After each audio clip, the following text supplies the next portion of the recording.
स्वागत करती हूँ आपका हमारे चैनल स्मार्ट लर्निंग इंग्लिश में। आज हम आपके लिए लेके आए हैं क्लास 7 का chapter number 6 I want something in a cage.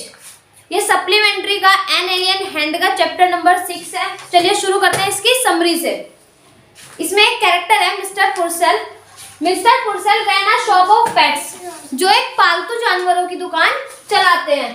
One day a strange man came there, एक दिन वहां पर एक बहुत ही ज्यादा अजीब आदमी वहां पर आता है। He bought 2 dogs, वो 2 dogs को खरीदता है। But soon after coming out of the shop, he let the dogs free. But उस दुकान से उस dogs को लेने के बाद वो उनको तुरंत फ्री कर देता है। This strange act made Mr. Purcell uneasy, जिस वजह से मिस्टर पुर्सेल जो है थोड़ा परेशान हो जाते हैं इस चीज को देखकर। His shop began to appear to him a haunted house, और उनको अपनी दुकान फिर एक डरावनी जगह की तरह लगने लगती है। The shop had all kinds of pets. उस दुकान पर हर तरीके के पालतू जानवर मिलते हैं। On the shelves there are many cages.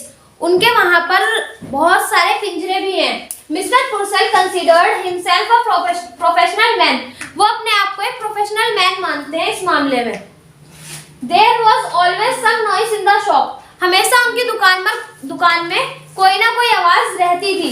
This was created by the sounds of different animals on the shop. और वो आवाज होती किस चीज की थी? उस दुकान में जितने भी जानवर रहते थे उनकी। There seemed to be everywhere a flicker of life. The life in cages did not trouble Mr. Purcell's customer. और जो उनकी आवाज थी जानवरों की, उस वजह से मिस्टर पुर्सेल के जो कस्टमर थे वो भी डिस्टर्ब नहीं होते थे। They praised the caged animal and called them cute. वो उनको जो है अच्छा, उनकी आवाज को अच्छा बताते थे, उसको क्यूट बोलते थे उनके जानवरों के। Mr. Purcell showed his concern about the well-being of birds and animals in his shop. Mr. Purcell जो है वो अपने दुकान में रहने वाले जानवर और चिड़ियों की तबीयत को लेके भी कंसर्न रहते थे।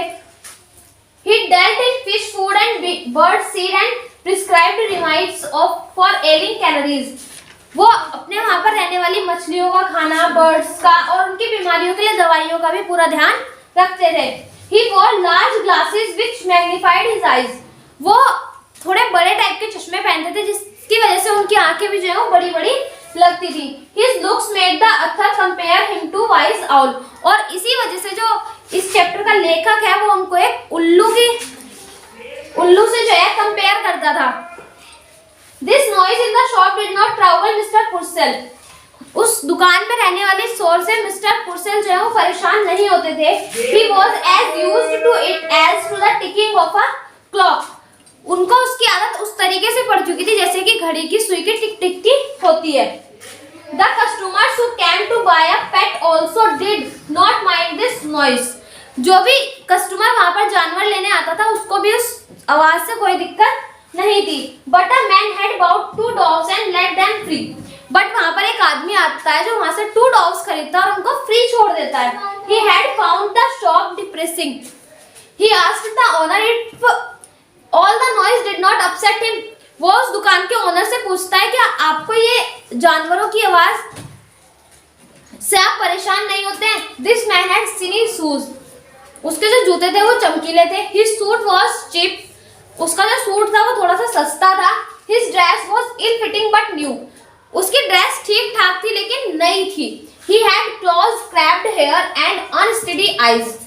उसकी जो आंखें वो थोड़ी बंद सी थी और उसके बाल जो है वो छोटे से थे। He did not seem very clear as to what he wanted. और वो अपने आप को लेके क्लियर नहीं था कि उसको क्या लेना है। He had been just released from prison. और वो अभी जेल से छूटा था। So he wanted to buy an animal which could give him a taste of freedom. तो वो एक ऐसे जानवर को वहां से खरीदना चाहता था जिसकी वजह से उसको ऐसा लगे, जो जानवर उसको ये फील करा सके कि स्वतंत्रता का क्या टेस्ट होता है, फ्रीडम का क्या टेस्ट होता है। His eyes fell on a pair of dogs. उसकी आंखें जो है वो pair of dogs पे जाती हैं। He knew that the dogs love to fly high in the air. वो जानता था कि डॉग्स जो है वो चाहते हैं खुले आसमान में उड़ना। He did not buy the dogs because he loved them. उसने डॉग्स को खरीदा पर इसलिए नहीं क्योंकि वो उनसे प्यार करता था। He wanted to have the pleasure of freeing some animals. वो चाहता था कि वो जानवर वहां से आजाद हो जाएं।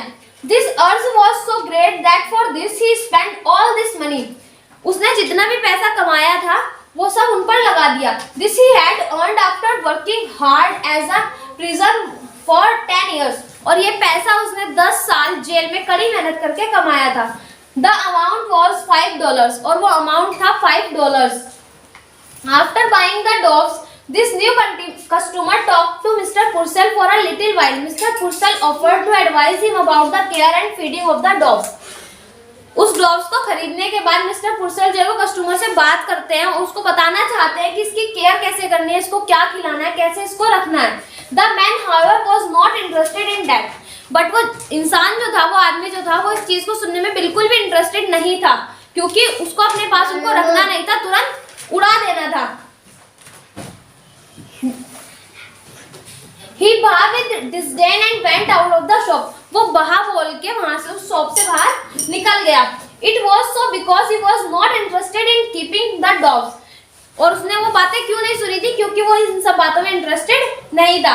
As soon as he came out, he opened the cage. He let the dogs fly high in the sky. वो दुकान से बाहर आता है, उस पिंजरे के दरवाजे को खोलता है और उन दोनों डॉग्स को आसमान में उड़ा देता है. Mister Purcell saw it and felt vastly insulted. Mister Purcell उस एक्ट को देखते हैं वहां पर और उनको बहुत ही ज्यादा अपमानित फील होता है अपने आप में. ये था क्लास 7 का चैप्टर नंबर 6. नेक्स्ट वीडियो में हम मिलेंगे ऐसे ही किसी चैप्टर के साथ. Thank you.